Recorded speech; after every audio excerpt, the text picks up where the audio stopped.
Right before we start this real-world review, if you haven't signed up for the Fronos Photo email list, just look for this orange box over on the website, put your name, email address in it, hit send it, and I will send you a free guide to capturing motion in low-light situations. Jared Polin, FronosPhoto.com, and this is a real-world review from Berlin, Germany of the iPhone 7 Plus dual camera system. Guten Tag!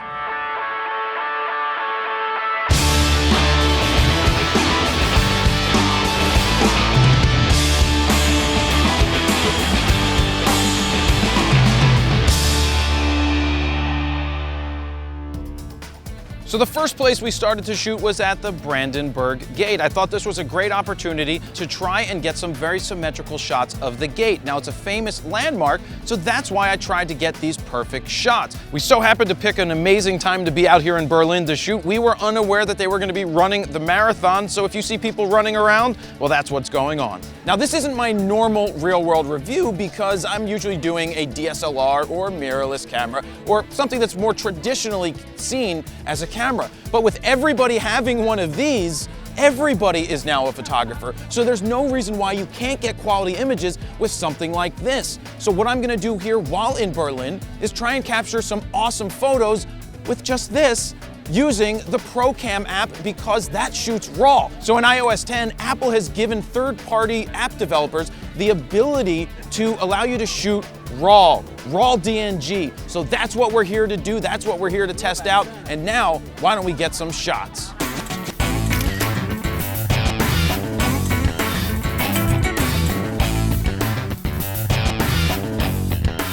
My goal was to get the statues up top, to get a lot of sky in there, but the issue that I ran into is that my lines weren't straight.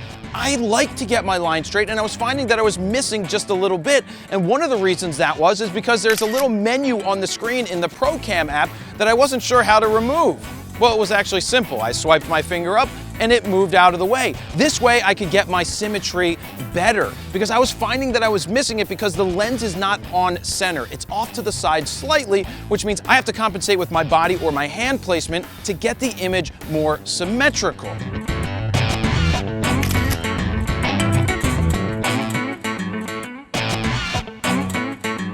So I'm reviewing some of the images and I'm starting to see that my lines aren't always straight. They kind of look straight as I'm about to take the picture, but I think part of the problem is I hit the shutter button up top and I must be knocking it off axis just a little bit. So I may switch over to just hitting the shutter button on the screen, the digital one, to hopefully get better results, because if I don't have straight lines, I'm gonna have to crop, which means I'm losing quality, and I don't want to lose quality in the final images.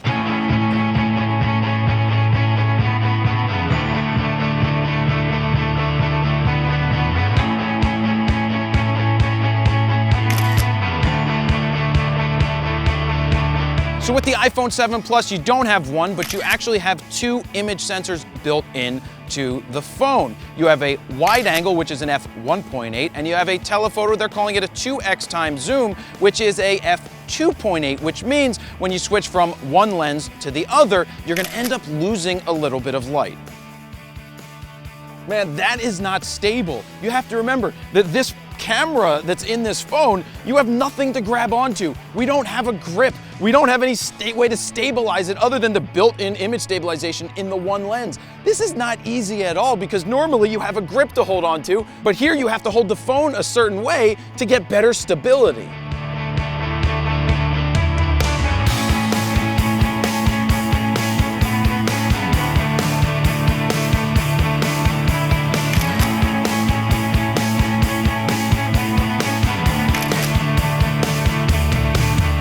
Yep, just stealing some photos when I can. They're probably like, who's this hairy guy trying to take our picture? But I don't speak the language, so it's okay. So what would a cell phone be without the selfie mode?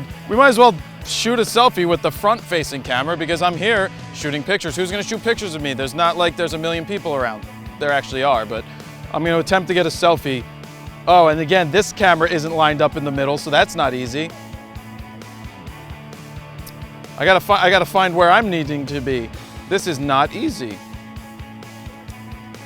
Now my hair just blocks the entire Brandenburg Gate. That's a terrible thing. My arms aren't long enough. Oh, actually, Let's turn the camera upside down and see what we can do. Nope, just the top of my fro. Anyway, I'm not really here for selfies. I'm here for better images.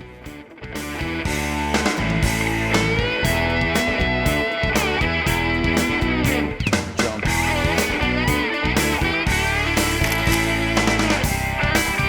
That must have been the worst jump in the history of jump photos. Beautiful. That's not yeah. I like to show a lot. Oh, thank you. What are you doing in front?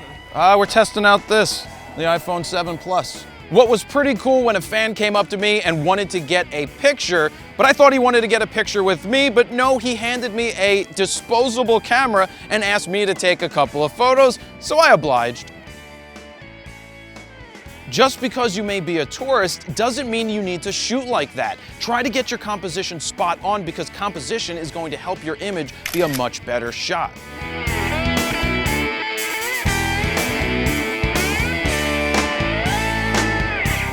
I want to jump in here real quick and say if you're looking to take your photography to the next level, check out the Fronos Photo Guide to Getting Out of Auto. It is a 3-hour guide that's going to teach you how to unlock the power of your camera so you can start capturing amazing images that I know you can. Go to fronosphoto.com/guide to get a free preview. Now, let's get back to the shoot.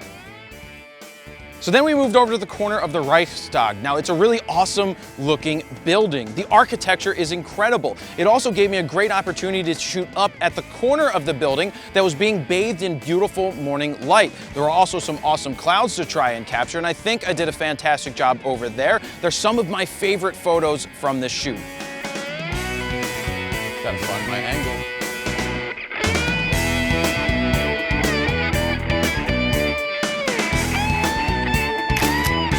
It's like, I wish I could cut my thumb off. It's in the way. The thumb is blocking my eye view. It's like, I have nowhere to put it without, I have to, all right, I'll try this. My goal is symmetry. Oh, now the flag looks good. So as a professional photographer myself, I'm used to having a lot of different options in my bag when it comes to being more creative. Now using the phone, you kind of lack a lot of options to use. So you're only limited to the 2 lenses that you have, and it makes it more difficult to be creative. It makes it more difficult to get the shots that you're trying to envision because you know that you could capture something with your DSLR that you can't capture with this. Looking for dead space. I thought it'd be a great opportunity with so many people around to try and steal some candid action shots, whether they're bikes going by, or people walking across the street, or kids just standing waiting for the light to change. I thought that was a great opportunity to test out the camera and see how the results would be. The one thing I can't do is really blow out the background with this. I'd love to have that background. That's where that portrait mode for iPhone is going to come into play, but I wanted to steal that shot. That was awesome. It's not a good idea to ever drop any of your cameras, but it's probably not a good idea to drop your phone down into the sewer.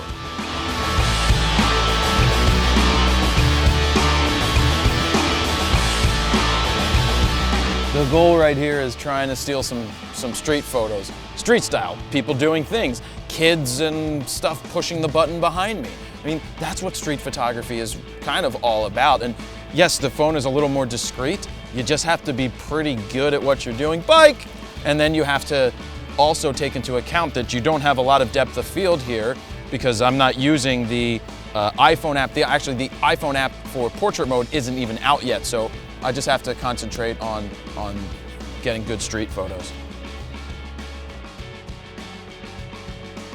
Oh, it's so hard to see.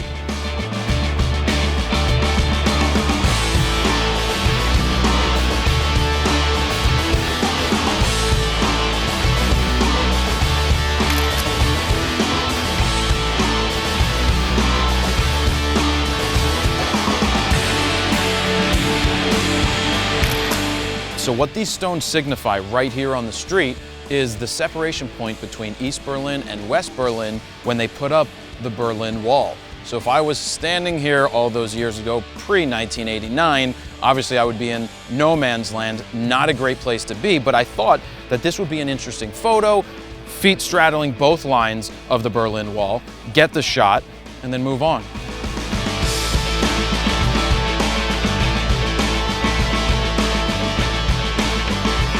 So when you go to a city, there's always somebody taking a Segway tour. Now, I would take a Segway tour everywhere if I didn't have to wear one of those bike helmets, but nonetheless, I captured some photos.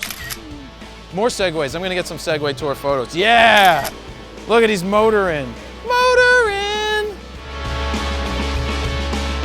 So throughout this entire real-world review, I felt like I was leaving something behind every time I moved from point A to point B. The fact of the matter is, I didn't have a camera bag to carry around. This is all I was carrying around. Because I didn't have a camera bag, my shoulders weren't hurting from carrying around 23 different lenses and a couple of bodies and a bunch of different accessories, but there is always a trade-off. When you carry around something like this, there's not too many added accessories you can use on a phone like this, whereas with a DSLR, of course, you can add different lenses, different flashes, different accessories, but other than that, it's just a basic trade-off.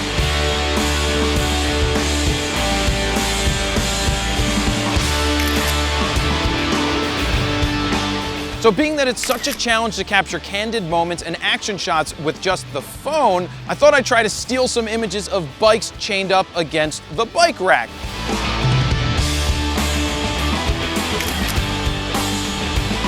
So there was a little girl walking down this wall, and I thought that this would be a great time to try and get a candid moment. Now, these are the times where you have to be careful when the parents are around, of course. That's called faking it, meaning making pretend I'm actually shooting the bike, but I'm actually shooting the kid, stealing a photo, doing what I'm not supposed to do, but as a photojournalist, I'm doing it.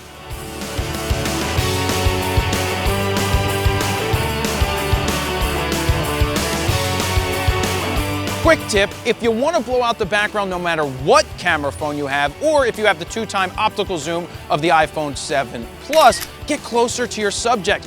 Fill your frame. The closer to the subject you get, the easier it is to blow out the background. And to blow out the background, I mean get it out of focus, which separates the in-focus subject from the out-of-focus background. Yeah. Sure. Hello. What's your YouTube building? Oh, thank you. What's your name? Adriana. Adriana? Nice to meet you. Jared. Here, let's turn this way because the sun's over here. Yeah. You're in the middle. Oh, okay. So let's put something in perspective here. The sensor sizes in the 7 Plus are something along the lines of this. The smaller the sensor, that means the higher the ISO you go, the less quality you're going to get out of your sensor. Now, in terms of a 35mm full frame sensor, you're looking at something this big. You're not going to be able to replicate the same thing in a camera phone as you are in a DSLR, but you can get quality results with a phone like this in the right lighting situations. It also comes down to your composition and the image that you're capturing. Here in front of the United States Embassy, I have the right to bear arms. It's a red light, but any cars coming? Nope, no cars coming. It's okay. I cross on red lights, I'm dangerous.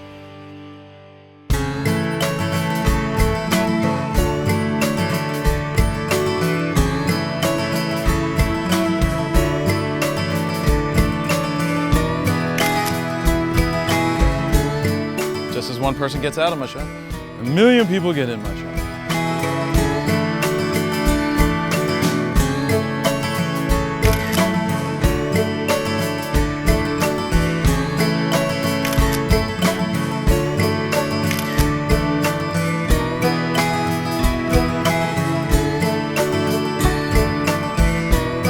So here in Berlin, there's a Holocaust memorial with a museum underneath it. Now they have all these pillars that vary in size and they wave along as you go through them. It's kind of like a maze. So that makes an interesting opportunity to capture some interesting shots. You also have to watch where you're going because people are crisscrossing all the way through there, but that's where you can get people just thinking and contemplating or taking pictures. So I decided to sit in a certain location and wait for people to walk by and try to steal their image as they were going by. I think I got some good shots. Now, there was an image that I tried to capture that I thought would be pretty cool. It was two girls walking down a corridor, and when I went to take the shot and I captured it, I looked back at it and I realized that they were blurry. They weren't out of focus, they were motion blurred because the shutter speed was too slow. That's because I was focused on just trying to capture the image, and in the manual app, I do have the option to control the shutter speed manually, but I kind of let the app do most of the work for me so that I could focus on capturing the image. In this case, it bit me in the butt, so in the future, if I get into a lower light situation and have to capture motion, I'm gonna go ahead and control my shutter speed and bump it higher.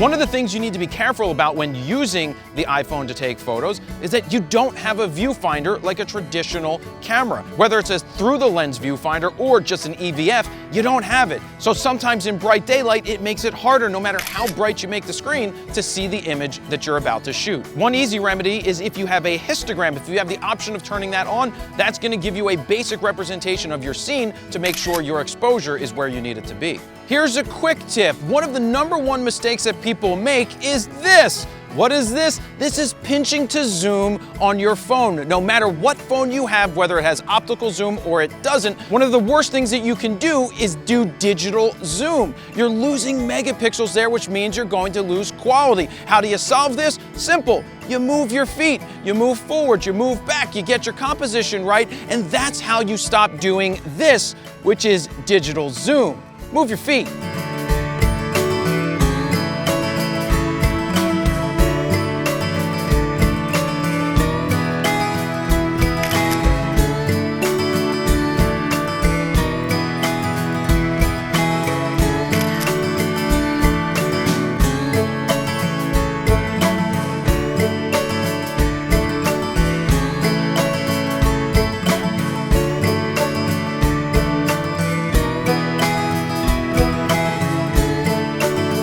Next, we walked over to a piece of what's left of the Berlin Wall. So now it's not the most photogenic thing to capture an image of, but when you travel, it's a great opportunity to go to historic places and get some interesting shots. Those are things that you can share with the world and they can say, oh, what was it like to be there? So that's why I took a couple of pictures of a piece of the Berlin Wall.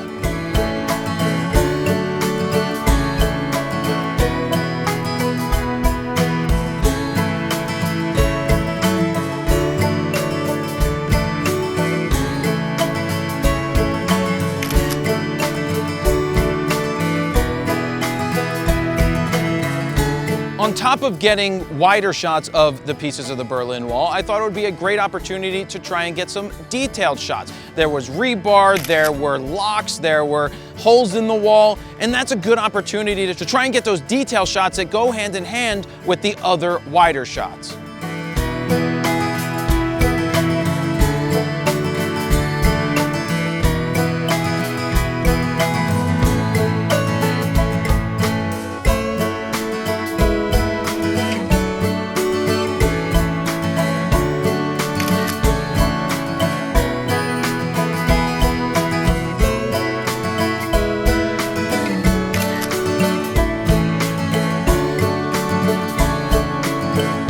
You still need to have pieces of the wall, so you can't come to Berlin and not go to the wall to at least see what it's like. But what I find interesting is seeing the bricks that go all around Berlin where the wall was that separated the east from the west. And now you just see people freely walking through a park, stepping over where the wall once was. So that's why I got a couple of snapshots with the phone. Quick tip, just because your camera is up top on your phone doesn't mean you can't flip it upside down to get a different perspective on what you're shooting. Now here's a quick example that I personally did. I turned the phone upside down to shoot a glass of water at the bar with awesome lights in the background. The picture looks immense. This is a great quick tip for when you're trying to shoot smaller objects and you want to make them look bigger. Then we moved on to Gendarmenmarkt, which gave us an opportunity to get some street performers. While over there, I captured a panoramic. Now, I didn't use the ProCam for that. I simply used the camera app that Apple supplies. They do a great job getting you panoramic, so that was pretty awesome. Keep in mind, if you're going to use the camera app that Apple gives you, it's only going to be in JPEG since you can't save it as a RAW file.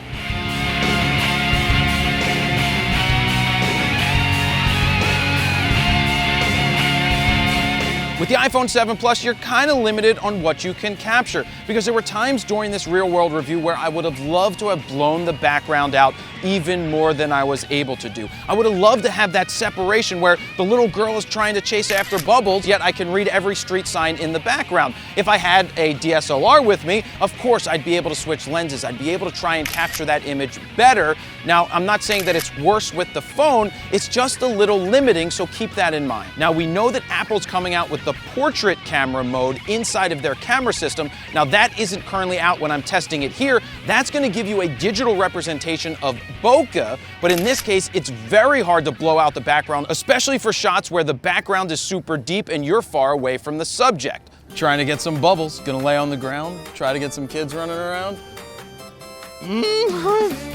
I'm getting a bath. Don't get in my eye. At least my phone's gonna get clean from the soap.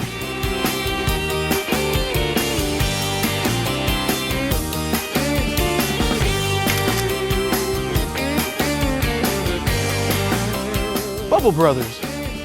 .eu.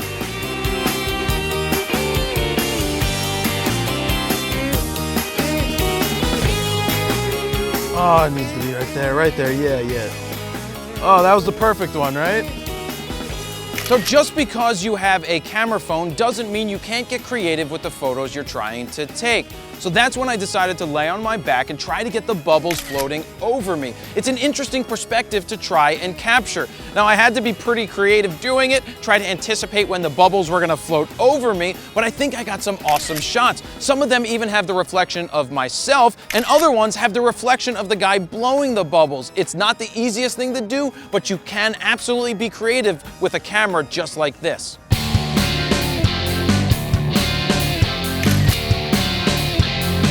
Ab workout right here. Oh yeah, just core, total core.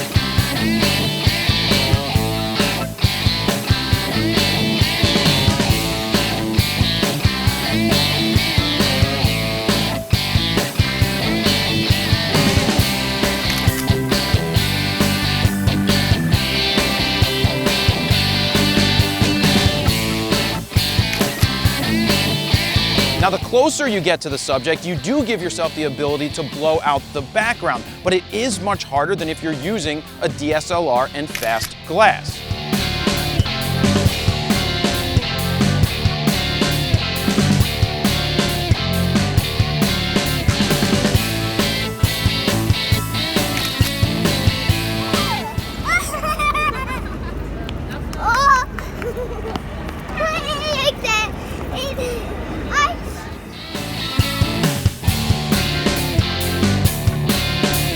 So let me just have you hold that, and I'll just get a picture of you if you just turn this way.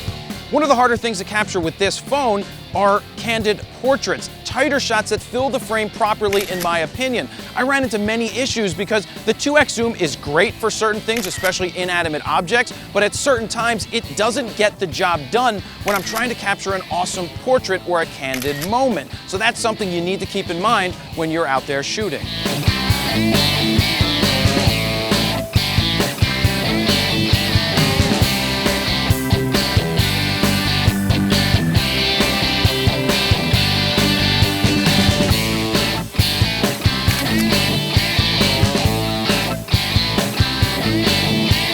Let me cut in here real quick. If you're here on YouTube, go ahead and give this a thumbs up or leave a comment down below. And if you're not subscribed to my YouTube channel just yet, go ahead and hit the subscribe button so you can be notified when all my videos go live. Now let's get back to the shoot. So I went and took a break because I saw a place that sells cupcakes. How can you pass up a place that sells cupcakes and drink some tea? So I picked up some of the most mini cupcakes you've ever seen and tried to be creative to get some interesting shots. Now that was not easy. I had to spend the time turning the camera phone upside down to try to get a very interesting perspective on the cupcakes, but we were able to blow out the background even without having the portrait mode that Apple has you use. So I'm pretty happy with those shots. What I was going for was trying to get the cupcakes nice and in focus, with the chair out of focus and the building in the background out of focus. Because a lot of people say that you can't blow out the background and get cool bokeh with a small sensor from a phone just like this. Well, this shows you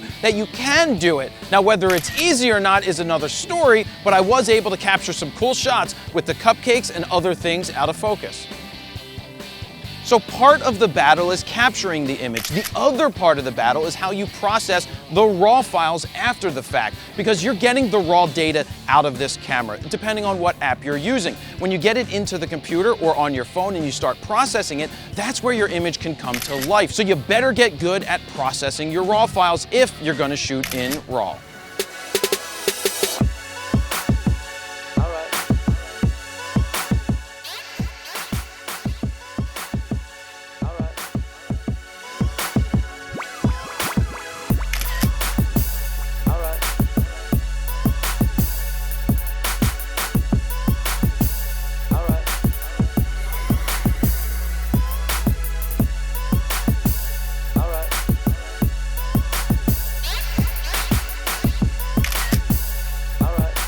I was also able to get some cool shots inside of the cupcake place of the cupcakes just waiting for their new homes, which are in people's bellies, including mine. But they were some cool shots. I even got to blow out the background where I was shooting one of the featured cupcakes for the day and the employee in the background just standing wondering what the hell we were doing.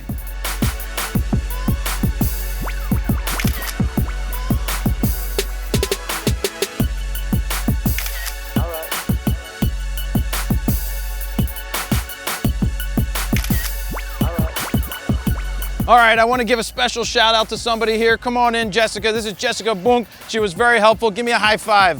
Very nice. Now get out of my frame. Thanks. Just kidding. She was a great help.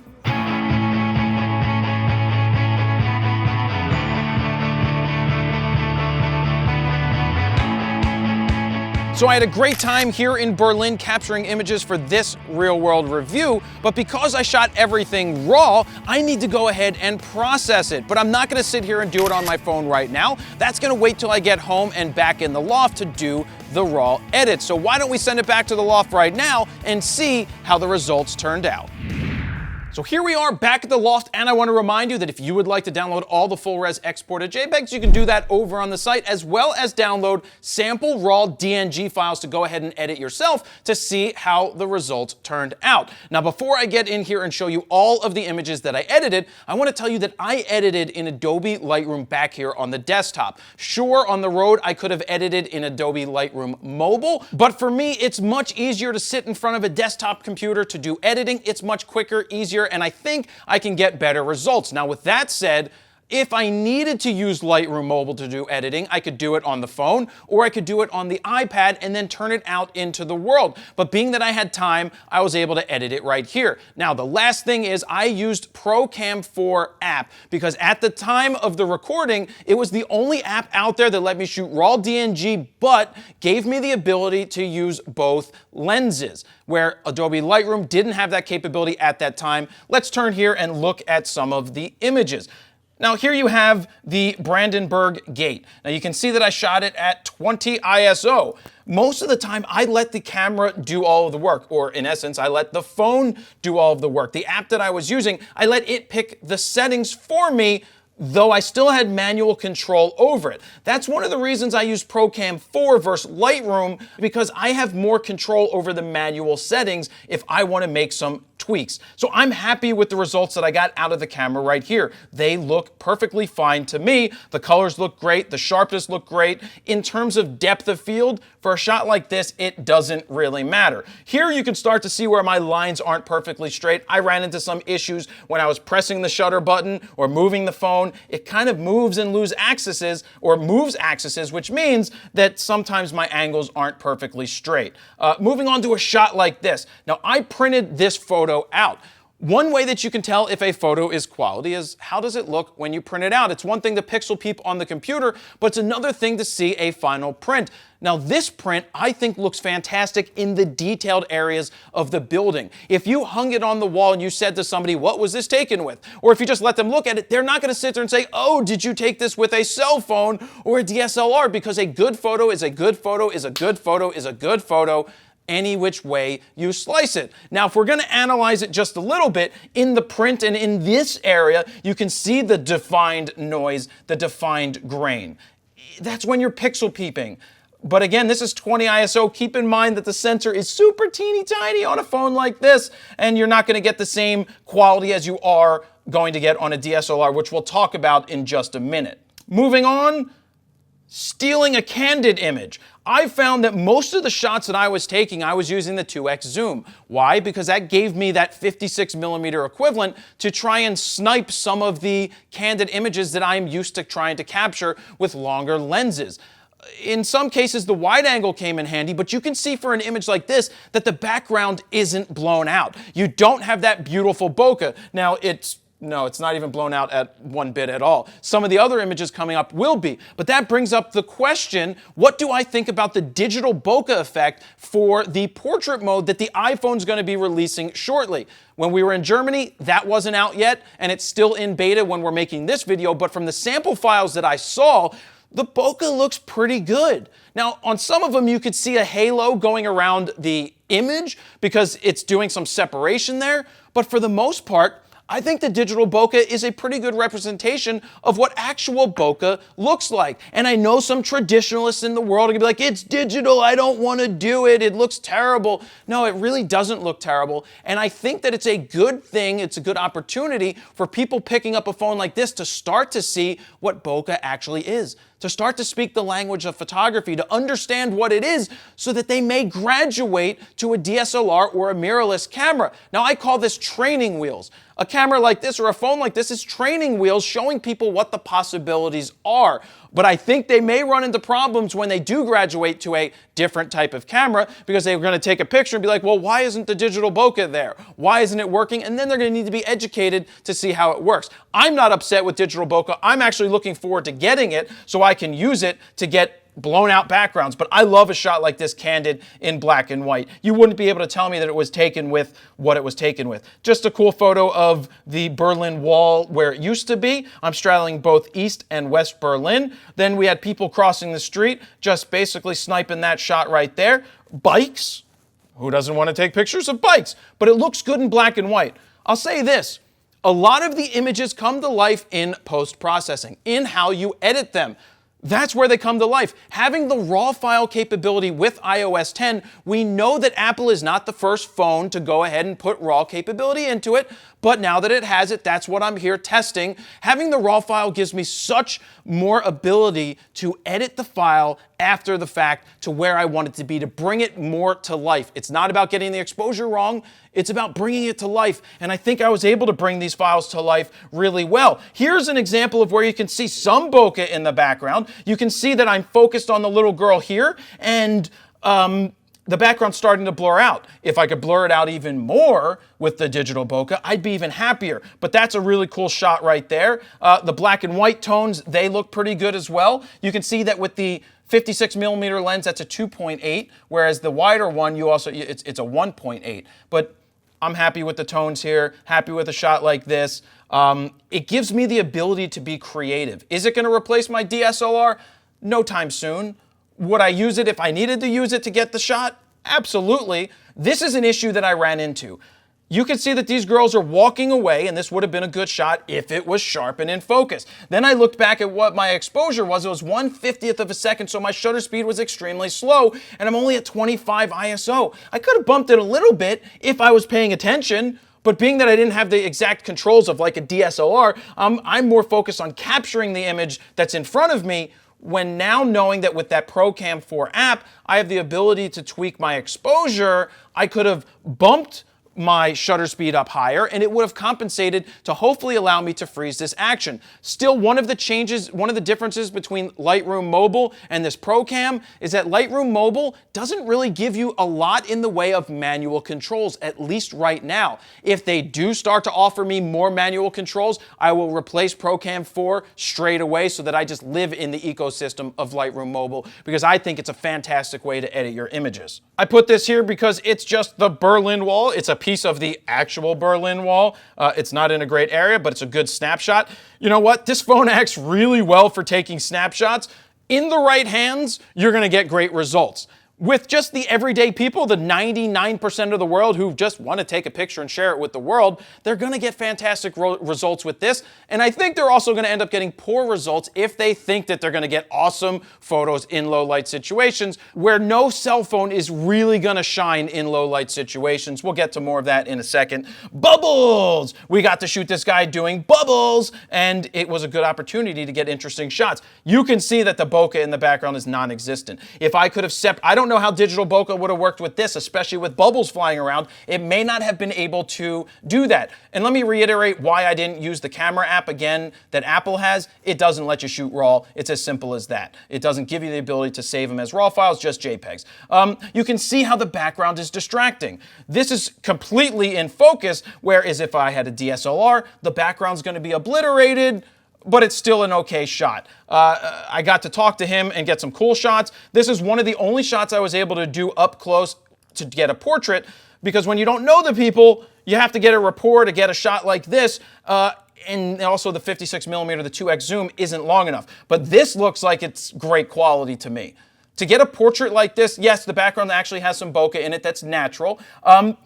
Look how solid the skin tones are. You don't really see a lot of grain and noise. Yes, it's 20 ISO, but it all relates different to a DSLR because the sensor is only that big. But that's a really good headshot done with the RAW file. I'm happy with a shot like this. Yeah, I'm just happy with it. All right, moving on, one of my favorite shots from the entire event. The print of this looks incredible. The tones look great. The girl's look looks great. She's waiting for these bubbles to fly. I actually don't mind that the background isn't blown out in this one, because you have all of these other people doing things in it. Sure, I would love to isolate her more, but I love the look. I love the candid moment that was captured. And in this case, I think the black and white image makes it feel like it was shot with a DSLR versus just being done with a cell phone. But the fact that I'm able to get the quality of an image like this with a cell phone is great. A little bit of motion blur here with this girl running.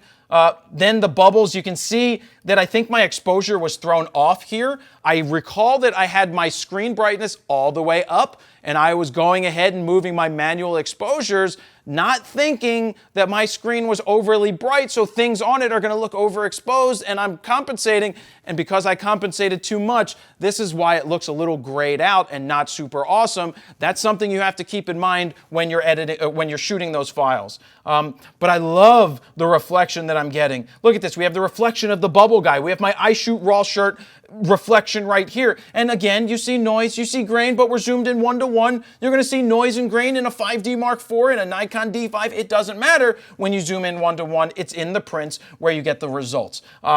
Beautiful shots like this. Yes, a lot of spraying and praying. I took over 600 photos throughout that entire shoot, hoping that I got the right shot, not spraying and praying, but making sure I got the shots I needed for the shoot, or for this review. Happy with the shot like that. Printed this out with a metallic print. Looks really good. When you get up close to the fine details, yes, you can see that noise and grain even at 20 ISO. Keep that in mind. Just cool that I'm able to capture that. This is a panoramic shot JPEG because that's how the phone does it. But man, it's actually a pretty big file that's highly detailed, except for I cut this girl's arm and her foot got cut off. She must have been moving while the panoramic was going on. But being able to snap a panoramic that's this large, if I printed this out on this Epson printer over here, it would look pretty good. And so having that ability is awesome. So moving on to some of the others, we went to a cupcake place. Thought that it would be good to get some detailed shots. The colors, the tones, being brought out in the RAW file is what it's all about. But having a nice file to start with definitely helps. Showing you the digital button, well, not digital bokeh, showing you real bokeh being able to blow out the background. The files handle very well, much better than if you were trying to edit a JPEG. So I like this shot, the fact that I was able to be creative and blow out the background, and the cupcakes sucked, by the way.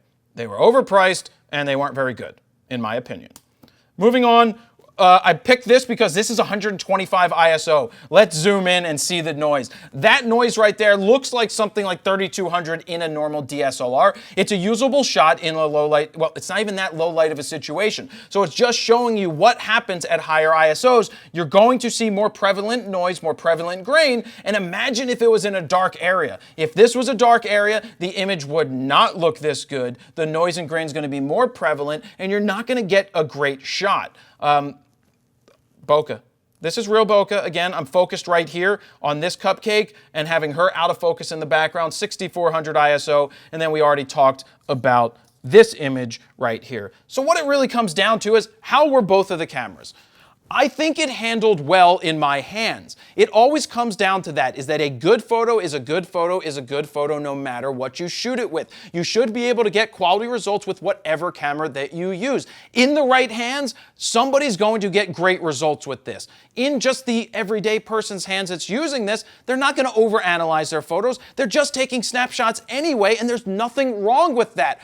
I'm excited to see what people do with the digital bokeh, the portrait mode, when that gets released by Apple. I think that's the training wheels to grow people into seeing how awesome photography is, and maybe they progress from there. In the end, it's not replacing a DSLR for me. It's not going to replace a DSLR for anybody else because you cannot get the same results.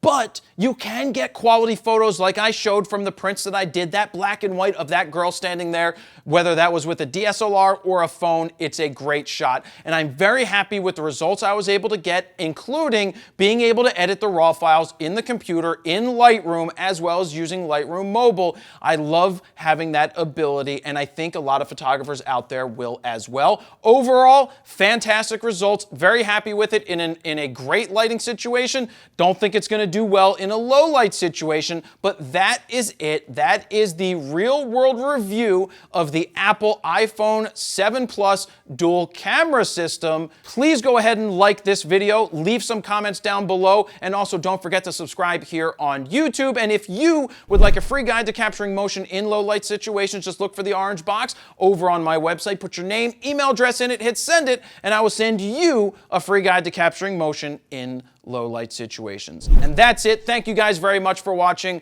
Jared Polin, FroKnowsPhoto.com. See ya.